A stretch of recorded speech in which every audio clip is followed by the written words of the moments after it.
우리 시간에 우리 함께 박수 치면서 찬양하면 좋겠습니다. 주 하나님 독생자 예수 날 위하여 오시었네. 내 모든 죄 다 사하시고 무덤에서 부활하신 나의 구세주. 다시 한번 주 하나님, 주 하나님 독생자 예수 날 위하여 오시었네. 너의 모든 죄 다 사하시고 무덤에서 부활하신 나의 구세주. 살아계신 주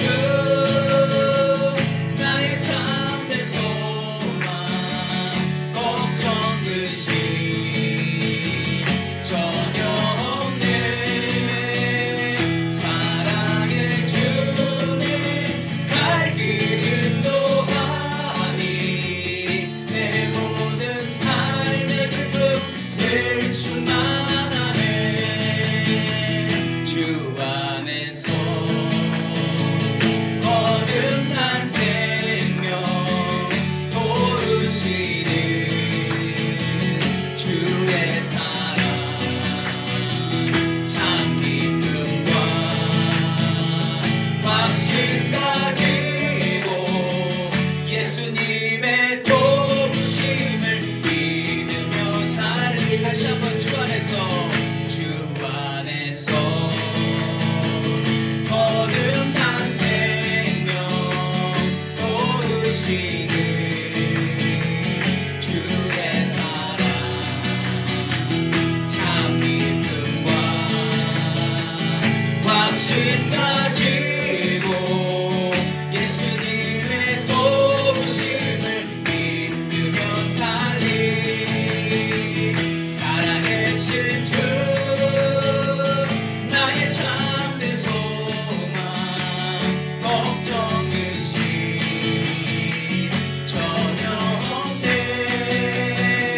사랑의 주님 날 길 인도하니 내 모든 삶의 기쁨 늘 충만하네. 그 언젠가 주 뵐 때까지 주를 위해 싸우리라. 승리의 길 멀고 험해도 주님께서 나의 앞길 비켜주시리. 살아계신 주 나의 참된 소망 걱정 근심 전혀 없네. 사랑의 주님 갈 길 인도하니 내 모든 삶의 기쁨 늘 충만하네. 살아계신 주 나의 참된 소망 걱정 근심 전혀 없네. 사랑의 주님 갈 길 인도하니 내 모든 삶의 기쁨 늘 충만하네.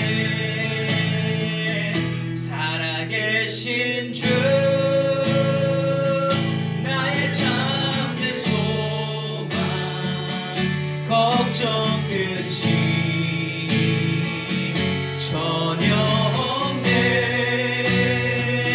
사랑의 주님 갈 길 인도하니 내 모든 삶의 기쁨 늘 충만하네. 아멘. 예수로 충만한 우리의 삶이 되기를 소망합니다. 아멘.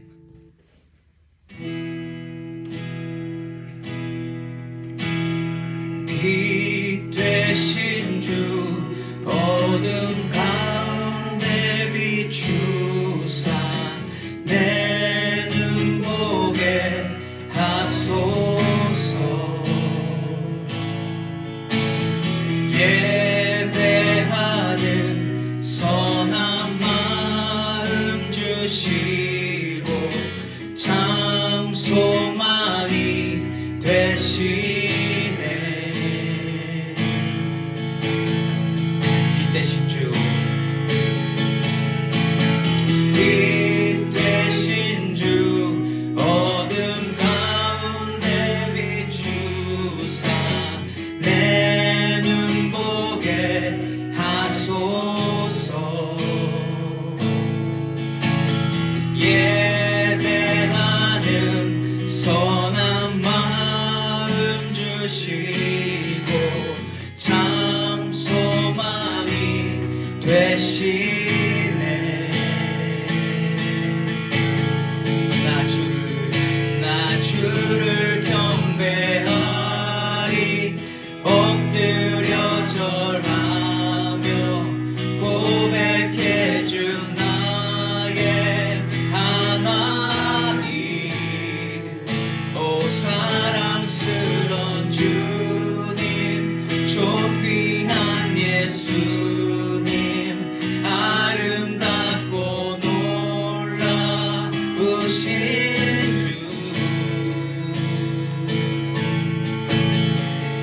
만유의 주 높임을 받으소서. 영광 중에 계신 주 겸손하게 이 땅에 임하신 주 높여 찬양하리라.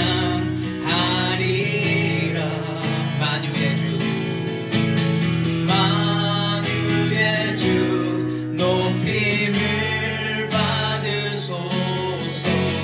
영광 중에 계신 주 겸손하게 이 땅에 임하신 주 높여 찬양하리라.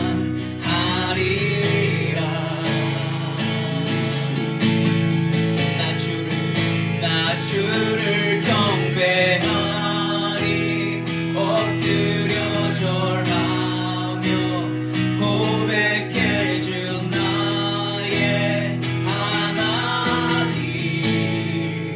오 사랑스런 주님 존귀한 예수님 아름답고 놀라우신 주 주를 경배하리 엎드려 절하며 고백해 주 나의 하나님. 오 사랑스런 주님 존귀한 예수님 아름답고 놀라우신 주 수 없네. 주의 은혜 내 죄 위한 주 십자가 다 알 수 없네. 그의 은혜 내 죄 위한 주 십자가. 나 주를 경배하리 엎드려 절하며 고백해 주 나의 하나님. 오 사랑스런 주님 존귀한 예수님 아름답고 놀라우신 주.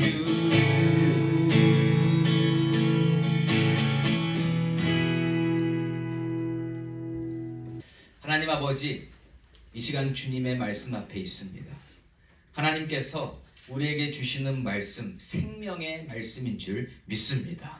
아버지, 우리가 현실 속에 살아가면서 세상의 모습과 하나님 주시는 말씀 가운데에서 헷갈리지 않도록 도와주시고, 오늘 말씀으로 말미암아 다시 한번 마음을 굳건히 잡을 수 있는 귀한 예배의 시간이 될 수 있도록, 말씀의 시간이 될 수 있도록 하나님 도와주시옵소서. 하나님을 온전히 믿습니다. 예수님의 이름으로 기도드립니다.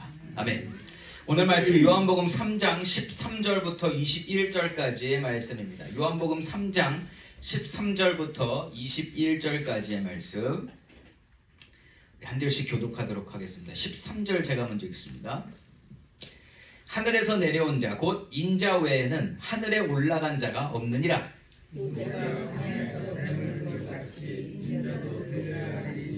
이는 그를 믿는 자마다 영생을 얻게 하려 하심이니라.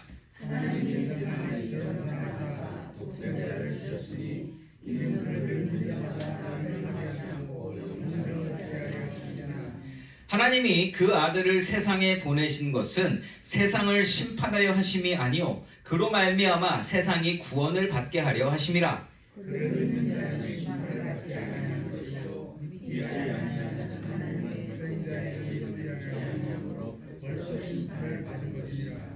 그 정죄는 이것이니 곧 빛이 세상에 왔으되 사람들이 자기 행위가 악함으로 빛보다 어둠을 더 사랑한 것이니라.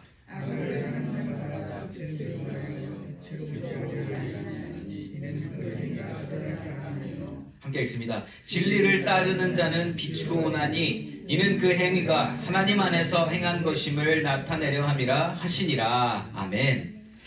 저는 오늘 예수님의 자기소개라는 제목으로 말씀을 나누려고 합니다. 여러분, 보석 중에 최고의 보석이라고 여겨지는 게 뭐라고 생각하십니까? 딱 떠오르는 거 있으시죠? 다이아몬드. 5글자 다이아몬드. 귀하기도 하지만 다이아몬드의 특성은 뭐예요? 잘 부서지지 않습니다. 굉장히 강한 광물이다라는 거예요. 그래서 이 영원한 사랑을 약속할 때 부서지지 않는 그 사랑을 약속하면서 서로에게 반지를 껴주면서 우리가 결혼할 때 다이아몬드를 선물하는 거 아니겠습니까? 근데 다이아몬드의 가치 사보신 분들은 알아요. 그냥 모를 때는 몰랐는데 저도 결혼 반지를 준비하면서 그때 알았습니다. 아, 이게 가치가 이렇게 저렇게 산정되는구나. 물론 크면 클수록 비싸겠죠. 그렇죠? 뭐 5캐롯이다 그러면 굉장히 크겠죠. 자, 그런데 그 크기도 중요하지만 이 다이아몬드 가치를 산정하는 데서 중요한 게 빛이 얼마나 반짝반짝 거리냐예요. 이 빛을 비쳤을 때 막 반짝반짝 그러면은 되게 비싼 거고, 들 깎아서 빛이 별로 안 난다 그러면은 가격이 좀 내려갑니다. 다 아실 거예요. 그런데 여러분, 혹시 다이아몬드 원석 보신 적 있으세요? 원석. 이렇게 땅을 파다가 다이아몬드 나오면 이 다이아몬드 그 보신 적 있으세요? 별로 볼품이 없습니다. 빛도 별로 안 납니다. 자연의 상태에 머물러 있을 때는 그닥 관심이 안 가는 돌덩이라는 거죠. 옆에 있어도 신경 쓰지 않으면 그냥 주위의 어느 돌처럼 지나치게 된다. 바닷가 가다가도 이 투명한 돌 같은 거 있어요. 근데 전문가 아닌 이상 그게 돌인지 다이아몬드인지 구분하실 수 있으세요?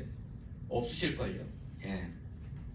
이 세공을 통해서 아주 예쁘고 값어치 있게 만들어 놓고 또 그 음방에서 어떻게 해요? 조명을 쫙 쏴줍니다. 이렇게 딱 놓고 조명을 딱 쏴줘요. 그러면 이게 바짝바짝바짝 빛나요.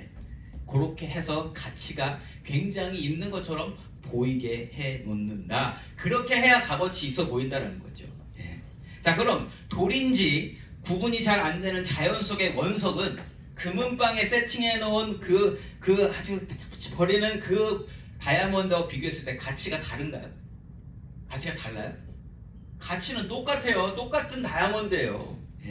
세공을 안 했다 뿐이지 그 귀한 가치는 그대로 담고 있는 게 그 옆에 굴러다니는 그 원물이라는 거죠. 우리에게 와주신 예수님을 한번 생각해 볼 때 예수님은 마치 자연 속의 원석 그대로의 모습으로 있는 다이아몬드처럼 우리에게 너무나 귀하고 보석 같은 존재라는 거죠. 예수님이. 근데 잘 못 알아봐요. 못 알아봐서 뭐가 귀하다는 거야 도대체. 이렇게 이야기하기가 쉽다. 사람들은 알아보지 못했습니다. 왜냐하면 아직 깎이지 않으신 모습이셨고 원석 그대로의 모습 같은 다이아몬드의 모습을 가지고 계셨기 때문입니다. 그래서 다이아몬드의 가치를 모르는 것처럼 예수님의 가치를 몰랐다. 그럼에도 불구하고 예수님은 뭘 하셔야 됐는가? 본인 스스로가 어떤 분이신지를 알리셔야 됐어요. 왜냐? 아무도 못 알아보고 듣지 않지만 하나님께서 맡겨주신 사명이 있으셨기 때문에, 그리고 이 땅에 오셨을 때 그 자체만으로도 본인이 뭘 해야 되는지가 분명하셨기 때문에 그걸 전해야 하셨었거든요. 오늘 말씀을 통해서 예수님은 스스로를 어떻게 드러내시며 사람들에게 어떻게 드러나시는지를 살펴보면서 다이아몬드 같으신 그 원석 같으신 예수님을 더욱 깊이 만나게 되는 저와 여러분이시기를 예수 이름으로 축원합니다. 자, 3장 13절 말씀 제가 읽어봅니다. 하늘에서 내려온 자 곧 인자 외에는 하늘에 올라간 자가 없느니라. 아멘. 자, 예수님은 예수라는 이름을 가지고 계십니다. 예수라는 이름도 자기 백성을 죄에서 구원할 자라는 그 뜻을 가지고 있어요. 그런데 예수님은 스스로를 드러내시면서 다른 또 단어를 한 가지 쓰십니다. 뭐냐? 바로 인자라는 단어입니다. 인자. 그래서 인자가 이렇게 스스로를 설명하세요. 복음서에 보면 영어로는 the son of man입니다. 메시아로 알아보지 못하는 자, 그리고 예수라는 이름보다, 그러니까 처음부터 자라날 때부터 불려졌던 그 이름 말고 인자라는 그 대명사를 사용하시면서 본인이 어떠한 분이신지를 나타내시고 계시다. 자, 인자라는 단어에 담긴 뜻이 무엇인가? 100% 사람이시면서 동시에 하늘의 뜻을 품고 계신 100% 하나님이시다라는 뜻이 인자 안에 담겨져 있습니다. 즉 신성과 인성을 다 가지신 분으로서의 존재하심을 인자라는 표현으로 나타내시는 거죠. 그래서 13절에 보시면 하늘에서 내려온 자, 하늘에서 오신 그분이 인자다라고 설명을 먼저 하시는 거예요. 이렇게 자기소개를 해 주십니다. 자, 그런데 오늘 말씀 이전에 우리가 지난주에 살펴봤었던 말씀에서 누가 나왔죠?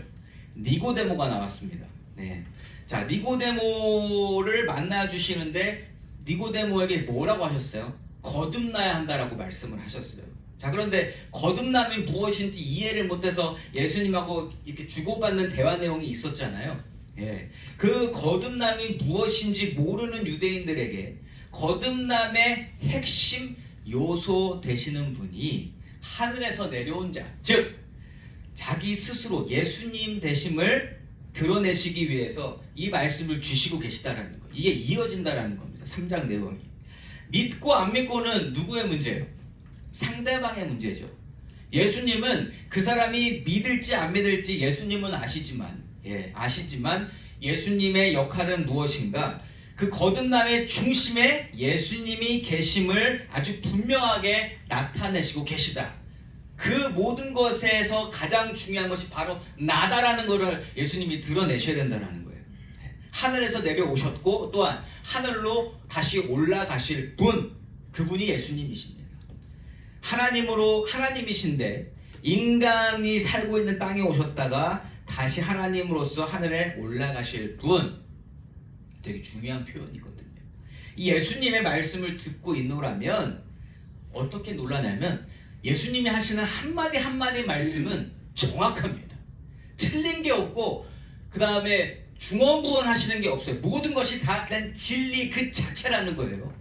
예수님 말씀에서는 버릴 게 하나도 없습니다. 실언을 하시는 분이 아니시라는 거죠. 우리는 말하면서 우리 대화 내용 가운데 버릴 것도 많아요. 쓸데없이 하는 말이 많거든요. 예수님은 하시는 말씀 가운데 쓸데없는 말이 한마디도 없으신 분이십니다. 그 말씀 안에는 뜻이 있고 지혜가 있고 은혜가 담겨져 있다. 한마디도 버릴 게 없다라는 겁니다. 자, 이러한 예수님의 말씀을 듣고 있는 유대인들에 대해서 우리가 잠깐 살펴보면 이들은 하나님께 선택되어진 백성이죠. 선민이잖아요, 선민. 그래서 이 사람들은 역사와 전통과 문화를 통해서 하나님을 높이는 것에 그냥 거기에 그냥 박힌 사람들이에요. 인이 박힌 사람들입니다. 거기에 너무 이렇게 심취해 있어요. 그래서 어떻게까지 하느냐? 하나님을 두려워함으로 말미암아 하나님의 이름조차도 부르기를 두려워합니다. 히브리 야훼잖아요. 야훼 하나님의 이름이 여호와 하나님의 이름이 야훼입니다. 그런데 이 야훼라는 단어를 쓰기를 거부를 해요. 왜냐하면 꼭 하나님을 부르는 게 옆에 사람 부르는 것처럼 느껴져서 거기서도 하나님 높이겠다고 아도나이 나의 주님이라는 히브리어를 사용해요. 그만큼 하나님을 높게 생각하고 하나님을 깊이 생각하고 하나님을 구별시키려고 노력하는 사람들이 유대인들입니다. 예.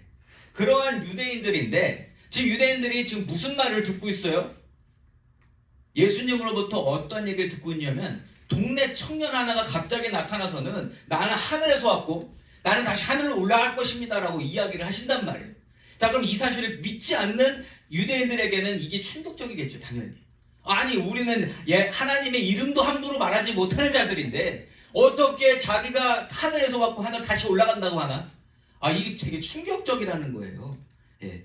그래서 예수님은요, 이 13절 말씀을 싹 이렇게 주시고서는 다시 율법으로 가십니다. 예. 그들의 시선을 그들이 목숨처럼 여기는 율법으로 시선을 싹 돌리신다는 거예요. 14절 말씀입니다. 모세가 광야에서 뱀을 든 것 같이 인자도 들려야 하리니 아멘. 자, 이 장면은 이스라엘의 그 역사 속의 한 장면이에요. 예, 되게 유명한 장면입니다. 이 장면을 조금 더 아시고 싶으시면 민수기 21장을 읽어보시면 돼요. 거기에 이 노뱀 사건이 잘 나와져 있습니다. 자, 그런데 이스라엘이 출애굽을 해서 광야 생활을 시작하게 되면서 많은 일들이 있었는데 12정탐꾼을 보냈던 사건을 우리가 잠깐 생각해 볼게요. 자, 그때 12정탐꾼을 가나안 땅에 보내서 정탐하고 왔더니만 12명이 뭐라 그래요? 12명 중에 10명과 2명이 다른 얘기를 합니다. 10명은 대다수의 의견은 뭐였냐면 그 안악가서 너무 크고 거기에 우리는 비교하면 우리 메뚜기 같습니다. 거기는 우리가 상대할 사람들이 아닙니다라고 이야기를 하고 나머지 2명 갈렙과 여호수아는 하나님이 주셨으면 우리는 가는 겁니다라고 이야기를 해요. 자, 그렇게 됐을 때에 하나님이 믿음 없는 이 사람들을 보시면서 뭐라고 하셨냐면 하나님이 하시면 되는 거잖아요. 그렇죠? 그거를 믿는 2명 말고 그 나머지 10명의 세대가 다 죽기까지 너희들은 광야에 있을 것이다 이렇게 말씀하셨어요. 그래서 광야 생활이 그렇게 길지 않을 수 있었는데 하나님을 믿지 않음으로 말미암아 1세대 사람들이 다 죽을 시간인 40년 동안 광야 생활이 연장이 된 거예요. 자, 그렇게 되면서 이 이스라엘 백성들의 불평과 불만이 굉장히 많아집니다. 그 12정탐꾼 이전에도 자기들이 누렸던 것을 누리지 못하고 얻고 싶은 것을 얻지 못해서 불평, 불만이 커졌는데 그 정탐꾼 사건 이후에는 더 커졌다라는 거죠. 예. 자, 그러다가 한 번은 또 어떤 일이 있었냐? 그 이스라엘이 지나갈 때 에돔과 모압에게는 뭐라고 하셨어요? 거기 있는 자들은 뺏지 말고 그냥 너희들이 줄 것 주고 그냥 지나가 아무것도 하지 마 이렇게 말씀하셨단 말이에요. 근데 에돔이 어떻게 했냐면 미리 지레 겁을 먹고 안 도와주겠다고 그리고 오지 말라고 이렇게 했단 말이에요. 그래서 에돔 지방이 어딨냐면 이렇게 쭉 이렇게 거기가 요단강이죠. 요단강이 이렇게 있으면 에돔은 이쪽에 있단 말이에요. 근데 이 사람들이 지금 여기 광야에 있었어요. 광야에서 모압으로 가려면 여기 이렇게 지나가면 돼요. 그런데 에돔의 방해로 어떻게 가야 되냐면 요단강 이쪽으로 이렇게 해가지고 이 광야 다시 들어가서 이렇게 돌아가야 됐단 말이에요. 그러니까 사람들이 짜증이 난 거예요. 아니 여기 그냥 곧바로 가면 되는데 왜 여기 다시 또 그 생고생 해야 되는 광야로 들어가서 우리가 거기 가서 또 고생해야 됩니다. 이러면서 불평불만이 막 하늘로 솟구칩니다. 그때. 예. 그러면서 이 광야 생활이 이렇게 되면 우리가 어떻게 그때 막 난리를 쳤단 말이에요. 예. 자, 그때 하나님께서 징벌을 내리십니다. 예. 뱀을 풀으셔 불뱀을 풀으셔서 다 이렇게 뱀에 물리게 하시고 그때 많이 죽었다라는 기록이 민수기 21장에 나와 있어요. 예. 자, 그랬는데 광야에 있는 것도 뿐만 아니라 그 당시에는 그 불뱀에 물렸을 때에 그것을 해독할 수 있는 방법이 없었습니다. 물리면 죽어야 돼요. 그냥 물린 사람들은 죽음을 기다릴 수밖에 없는 그러한 상황이었습니다. 자, 그런데 그때 백성들이 뭐 했냐? 모세한테 부탁을 해요. 모세한테. 제발 하나님께 부탁을 해서 우리 좀 살려달라고 좀 기도 좀 해달라고 부탁을 합니다. 자, 그래서 모세가 기도했는데 하나님이 어떠한 처방을 내려주시냐? 우리가 보통 생각하는 것은 뭐 약초를 구한다든가 이 독을 뺄 수 있는 어떤 방법을 구해야 되는데 하나님이 뭐라고 그러셨냐면 모세에게 놋뱀을 만들어서 이렇게 올려라. 그리고 그거 보는 사람은 다 살아날 거다라고 말씀을 하십니다. 그리고 모세가 이렇게 들어올린 놋뱀을 본 사람은 살아났고 보지 않은 사람은 다 죽었습니다. 예. 오직 하나님 말씀하신 대로 고개를 들고요. 그리고 그 모세가 들고 있는 뱀을 본 사람은 살아났고요. 얘기 들었는데 그거 안 본 사람은 못 살아나요. 그리고 얘기 들었는데 그게 무슨 방법입니까? 그리고 혼자 막 호호거리고 있는 사람은 다 죽었다. 예. 중요한 건 뭐다? 하나님 말씀하신 대로 들은 사람은 살아날 수 있었고 하나님 말씀대로 안 한 사람은 다 죽었다. 자, 이 역사의 한 장면 속에서 하나님께서 보여주시고자 하는 중요한 포인트가 한 가지 있습니다. 뭐냐면 백성들이 그때 불평과 불만이 많았다고 했잖아요.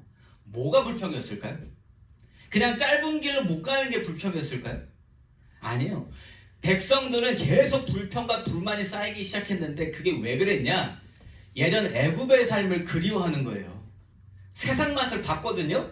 거기 있을 때는 인간이 그때 애굽이 굉장히 번성했잖아요. 굉장히 애굽이라는 나라는 굉장히 평온했고 인간이 만들어낼 수 있는 많은 것들을 만들어냈던 그러한 문명이었습니다. 그래서 편안했고요.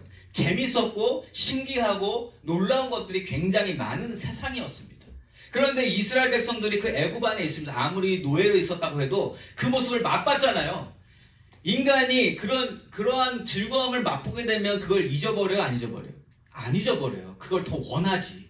그런데 그걸 맛본 사람들인데 지금 어떤 상황에 처해 있어요?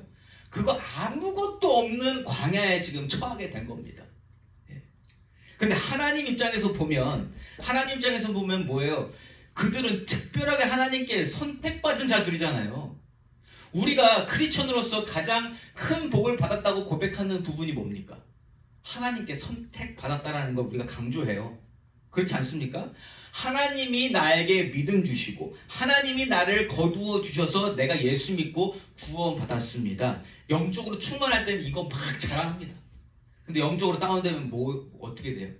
그거 말고 나 재밌게 좀 살고 싶은데 내 인생 왜 이렇게 재미가 없나? 예. 세상은 이렇게 재밌게 살아가는데 왜 나는 이렇게 살아야 되나? 이런 생각 한 번씩 해보게 된다. 예.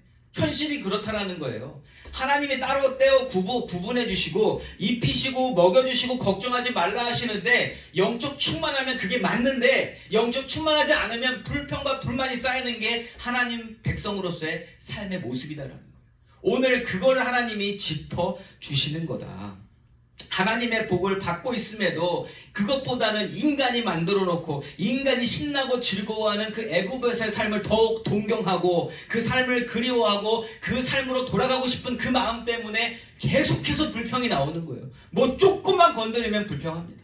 불만을 막 토로합니다. 진정한 복이 무엇인지 그들도 알 수 있었고요. 우리도 알아요. 우리도. 그렇지만 정답은 알지만 실상은 그들과 같은 삶을 살아가는 게 저와 여러분의 모습임을 고백할 수 있어야 합니다. 숨기지 말자고요. 우리도 똑같습니다. 예수님은요, 이러한 우리의 현실을 자각할 수 있도록 이 역사 한 장면을 끄집어내 주신 거예요.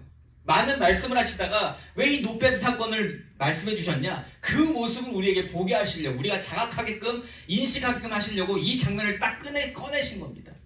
애굽이 재밌고 신나고 먹을 것도 풍부하고 인간이 인간답게 사는 세상 같지만 전혀 아니다.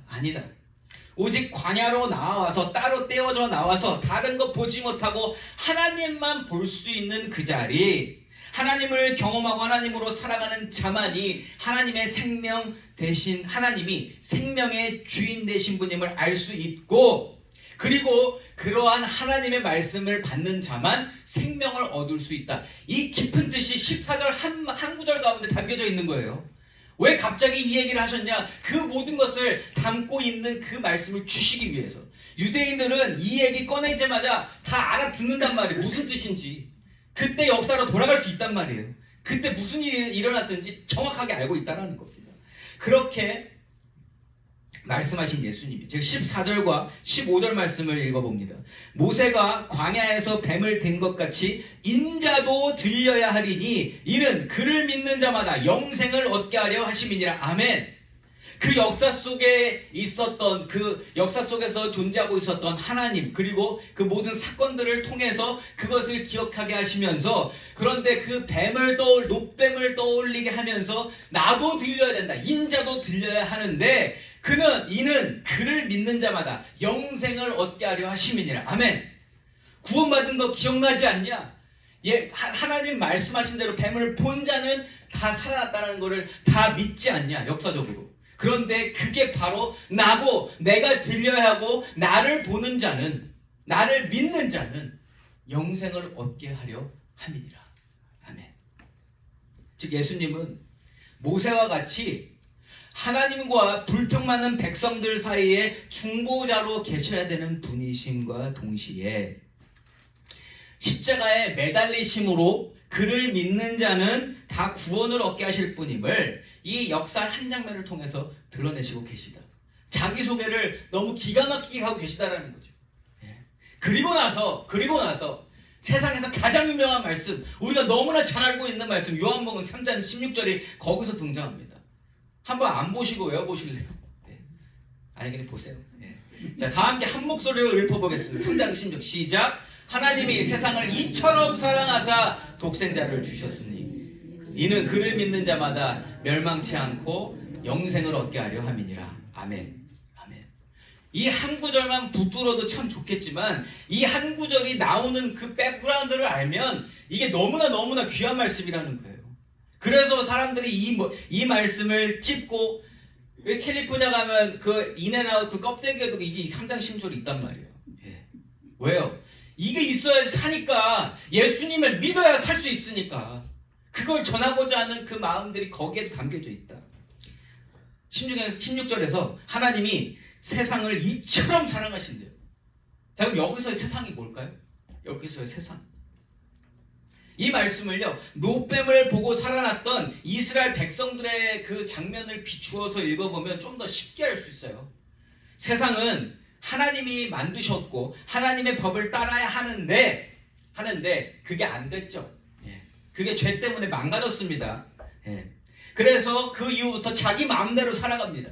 자기 마음대로 살고 안 된다고 불평과 불만과 원망을 늘어놓는 죄인들이 가득한 곳, 세상. 그러한 곳임에도 불구하고 하나님이 그 세상을 이처럼 사랑하신대. 이처럼 사랑하신대. 스스로는 독사에게 물려 죽어가는 존재입니다. 방법이 없어. 살 방법이 전혀 없습니다. 그냥 죽어야 돼요. 뱀에게 물렸기 때문에 그냥 죽어야 돼요. 이 모든 장면이 창세기랑 되게 연결되지 않아요? 그냥 죽어야 되는 인생이라는 거예요. 그래서 하나님과 죽어야 되는 나를 연결시켜주는 모세가 있어야만 살 소망이 있는 자들, 모세도 살려주지는 않고 모세가 기도했잖아요. 자, 그처럼 우리와 하나님과 끊어진 나와 하나님과 연결시켜 주실 그 중간 중보자, 미디에이터가 필요한 존재가 우리라는 거예요. 그리고 미디에이터가 예수님이시고, 그러한 자들을 하나님은 이처럼 사랑하시고 그 연결점이 되어주시는 독생자 아들 예수 그리스도를 보내주셔서 누구든지 노뱀을 쳐다보면 낫는 것처럼 십자가에 달리신 예수를 보고 믿으면 죽음을 향해 가던 죄인들이 살아날 수 있다는 것을 약속해 주신 겁니다. 역사와 함께 이 말씀을 보면 이 말씀이 보인다라는 거예요. 성경 전체가 보일 수 있다. 예수님은 이처럼 단 한마디의 말씀도요, 허투루 하지 아니하십니다. 모든 것이 연결되어지게 하신다라는 거예요. 창세기부터. 더 확실하게 예수님이 이 땅에 계셔야 하는 이유와 또 스스로가 누구신지를 정확하고 분명하게 드러내시고 계시다. 그리고 또 중요한 17절 말씀입니다. 하나님이 그 아들을 세상에 보내신 것은 세상을 심판하려 하심이 아니요 그로 말미암아 세상이 구원을 받게 하려 하심이라. 아멘. 아멘.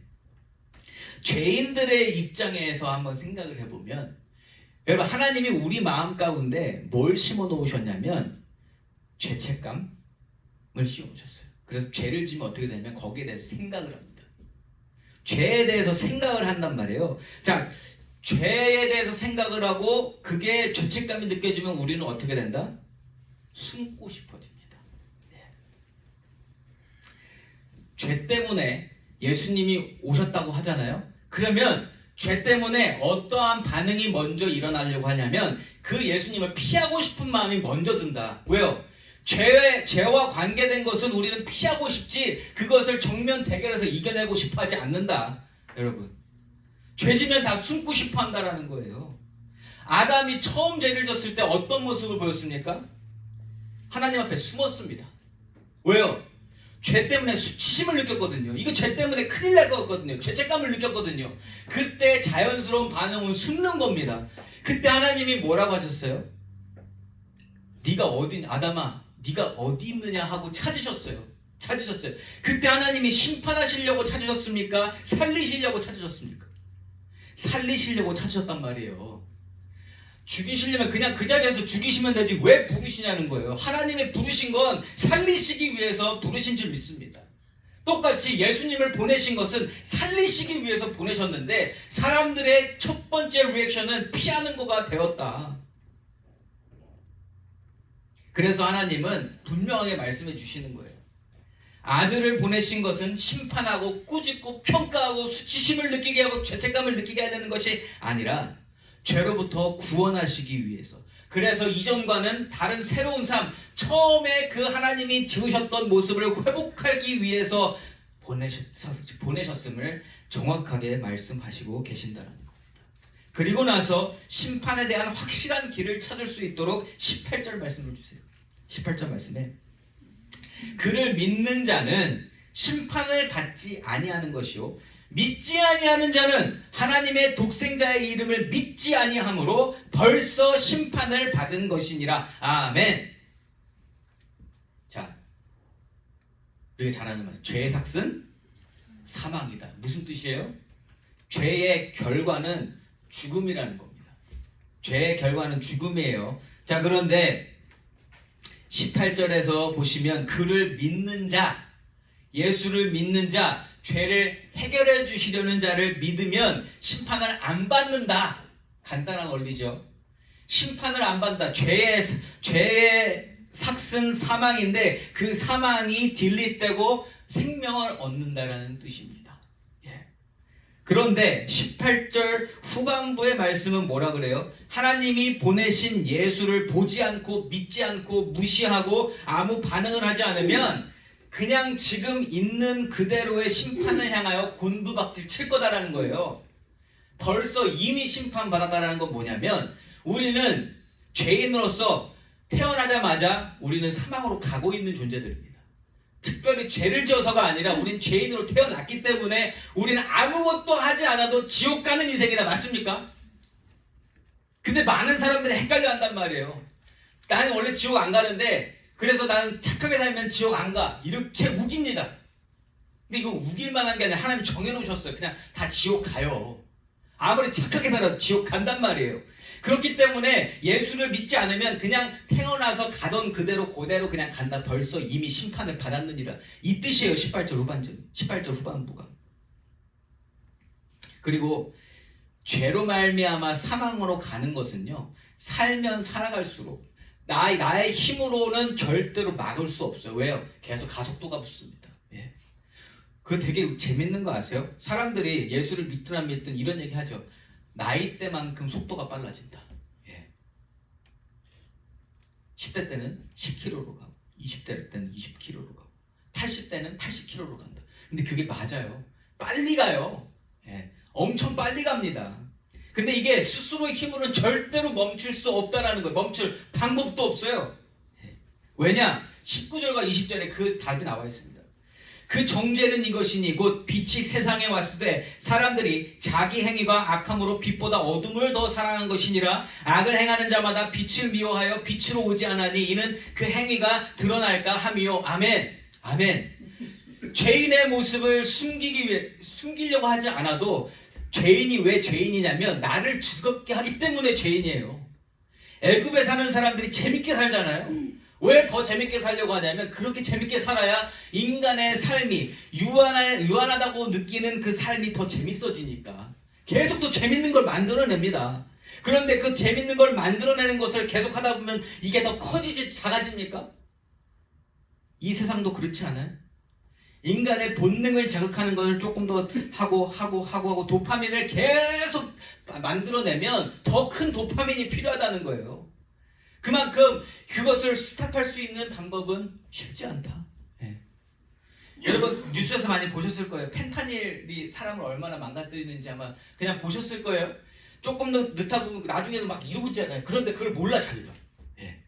그리고 그 고통을 해결하기 위해서 더 많은 양의 펜타닐을 복용해야 됩니다. 마약 그런 거 아니겠어요? 인간 세상은요, 그 악한 행위가 더욱더 눈덩이처럼 불어나서 절대 스탑 못 시켜요. 절대로. 죄에 머물러 있는 사람은 그 행위에 머물러 있는 사람이에요. 내가 뭔가를 해서 그것으로 내 인생을 채워보려고 하는 그 행위, 내가 하는 일, 내가 쌓아온 일들이 전부가 되는 삶.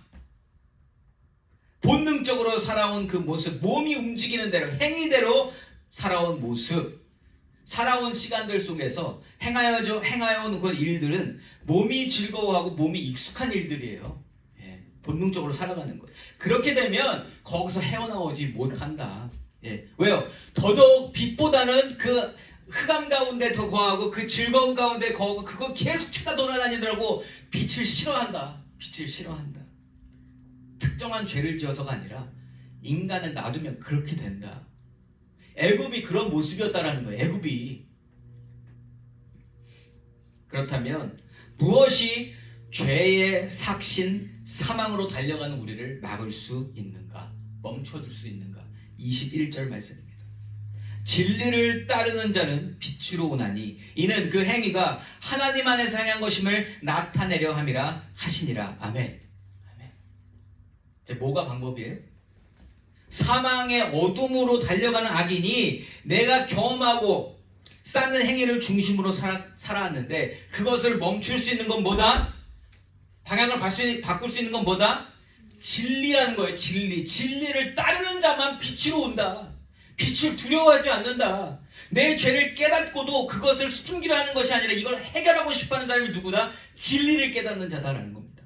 진리, 하나님의 말씀, 죽음을 생명으로 바꾸실 수 있는 그 유일한 분이 주신 말씀, 우리 하나님 아버지께서 주신 말씀을 알고 말씀을 믿고 말씀대로 행하는 자여야만 생명의 길을 얻을 수 있다는 거예요. 메섭된 삶, 독사에 물려서 메섭된 삶을 살리실 수 있는 유일한 방법은 하나님 말씀대로 높게 쳐다보는 것밖에 없다는 겁니다.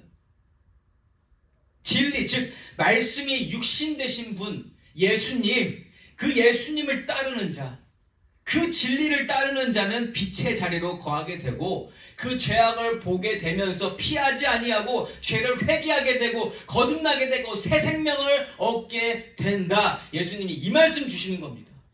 지난주 말씀과 이어서 물과 성령으로 거듭나야 한다는 거기서부터 여기까지 온 거예요.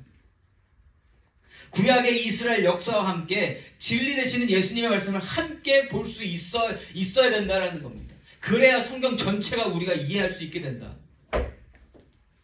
오늘 예수님이 그걸 해주시는 겁니다. 예수님은 오늘 자신의 행위와 세상의 안위와 세상의 법칙과 세상의 방법에 묶여있는 자들에게 그 삶에서 나올 수 있는 유일한 한 가지 방법, 그리고 그 방법의 중심인 스스로를 소개해 주시면서 구원의 길을 열어주시고 계시다는 거예요. 본인을 소개하셔야 되는데 기가 막힌 방법으로 소개하시면서 그 정곡을 찌르고 계시다. 인간의 삶의 정곡. 이것이 바로 예수님이 귀한 이유입니다. 다이아몬드보다 더 가치 있으시고 비교할 수 없을 만큼의 가치를 가지신 분이 우리 예수님이시다. 그러한 예수님을 오늘 말씀을 통해서 확인하셨기를 예수 이름으로 축원합니다.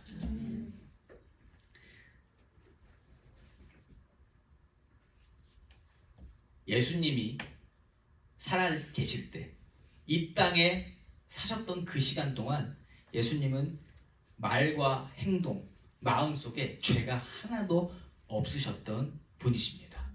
그리고 빛이신 그분께서는 빛을 비춰주시고 계시다라는 거예요. 예. 여러분 다이아몬드요. 다이아몬드 아까 처음에도 말씀드렸지만 다이아몬드에 만약 빛이 없다면 의미가 있을까요? 없을까요? 그게 빛이 비춰져서 반짝거리는 거지 혼자 빛을 낼 수 있습니까? 없습니까? 없어요. 어둠 가운데 있으면 그건 그냥 돌아다니는 돌하고 똑같습니다. 뭐가 다릅니까? 빛이 존재해야만 다이아몬드는 빛이 날 수 있다. 그런데 우리 예수님은 어떤 분이십니까? 스스로 그 빛이 되어주시는 분이십니다. 빛을 스스로 드러내시면서 우리의 죄를 드러내주시고 우리를 그 죄가 해결되었을 때에 우리를 더 빛나게 해주시는 분이 예수님이시라는 거예요. 그 죄가 가리워져서 빛이 통과하지 못하는 것을 보게 하시고 그것을 예수의 보혈로 덮어짐으로 말미암아 우리가 더 빛나는 삶을 살 수 있도록 해주시는 분이 우리 예수님이시다. 그래서 우리 예수님은요 더 대접받으셔야 돼요. 그냥 그분의 존재 자체로 뭘 아무것도 안 하셔도 그분 자체로 존귀함을 받으셔야 되는 분이시다는 겁니다. 그런데 믿음 없이 성령의 역사 없이는 보석보다 귀하신 예수님을 보지 못한다. 알아볼 수 없다라는 겁니다. 그 빛을 막으려고 하고 빛을 거부하면 절대로 알아볼 수 없다. 그 대신 뭘로 보이냐? 그냥 베들레헴에서 자라난 청년, 30살의 청년 목수의 아들로밖에는 보이지 않을 거라는 겁니다.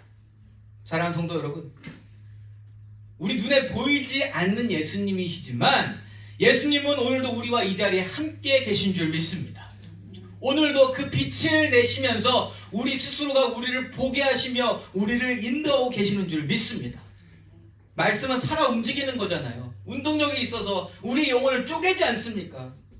그렇게 하는 예수님이 우리에게 말씀하시고 우리의 영을 만져주시고 우리를 빛의 자리로 인도하고 계신다. 그리고 예수님은 오늘도 우리에게 자기소개를 끊임없이 해주세요. 내가 예수다. 인자는 하나님이 보내신 자고 다시 하나님께 올라가야 된다. 그리고 말씀하세요. 하나님이 세상을 이처럼 사랑하사 독생자를 주셨으니 이는 그를 믿는 자마다 멸망치 아니하고 영생을 주려 하려 함이니라. 아멘. 요한복음 3장 16절이 조금 다른 좀 더 깊은 의미로 저와 여러분에게 다가오기를 소망합니다. 예수로 사시기 바랍니다.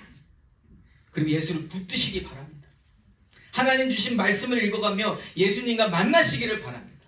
그 끝까지 광야의 끝 가나안 땅에 들어갈 때까지 천국에 도달할 때까지 인도되어질 것인데 불평불만이 아니라 하나님께 선택받은 자로서 감사와 감동과 은혜로 살아가시며 오직 예수님으로 말미암은 행위를 드러내시며 하나님께 칭찬받고 예수님께 인정받는 귀하고 복된 우리 트루스 교회 성도님들이시기를 예수 이름으로 축원합니다.